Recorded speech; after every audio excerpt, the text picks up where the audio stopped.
બારડોલી કરચલિયા ગામમાં બાળકીની છેડતીને લઈ ભયંકર બબાલ થઈ છે। બાળકીએ દુકાન પરથી પેન્સિલ ખરીદવા જતા દુકાનદાર અથવા અન્ય વ્યક્તિએ તેની સાથે અયોગ્ય વર્તન કર્યું હોવાનો આરોપ લગાવ્યો છે। સાથે બાળકીના પરિવાર અને સ્થાનિક લોકોએ પોલીસ પાસે ફરિયાદ દાખલ કરવા માંગ કરી, પરંતુ પોલીસે તરત કાર્યવાહી ન કરતા લોકો વિફરી ગયા અને ગ્રામજનોએ ગુસ્સામાં દુકાનમાં તોડફોડ કરી અને તેને આગ લગાવી દીધી। સાથે જ પોલીસ સ્ટેશન પર ઘેરાવો કરીને ન્યાયની માંગ કરી હતી। ગ્રામ્ય પોલીસ ઉચ્ચ અધિકારીઓ ઘટનાની ગંભીરતા સમજીને તપાસને વેગ આપી રહ્યા છે। બાળકીના પરિવારને ન્યાય અપાવવા અને ગામમાં શાંતિ પાછી લાવવા પ્રયાસો ચાલી રહ્યા છે। શું ઘટના બની હતી? ઘટના બાદ ગામની સ્થિતિ બગડી હતી, કઈ રીતે હેન્ડલ કરવામાં આવી?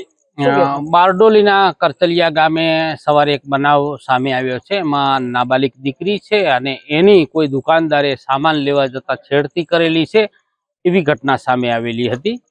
એ બાદ પોલીસને ખબર પડતા પોલીસ ઘટના સ્થળે ગયેલી અને એમને ફરિયાદ કરવા માટે બી બોલાવેલા।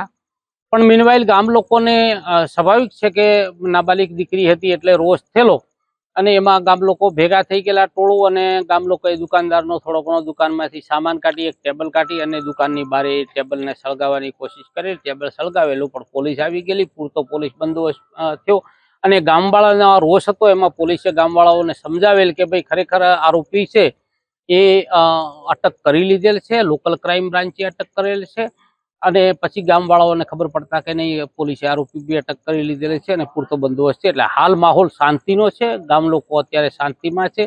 સરપંચ સાથે બી મારી વાત થઈ છે અને તમામ અત્યારે માહોલ ખેરિયત છે। સાહેબ, અત્યારે કયા પ્રકારનો બંદોબસ્ત ગોઠવવામાં આવેલો છે? અત્યારે 4 પીઆઈઓ છે, 8 પીએસઆઈ છે અને અમારી પાસે 32 જવાનો છે અને 80 હોમગાર્ડ છે।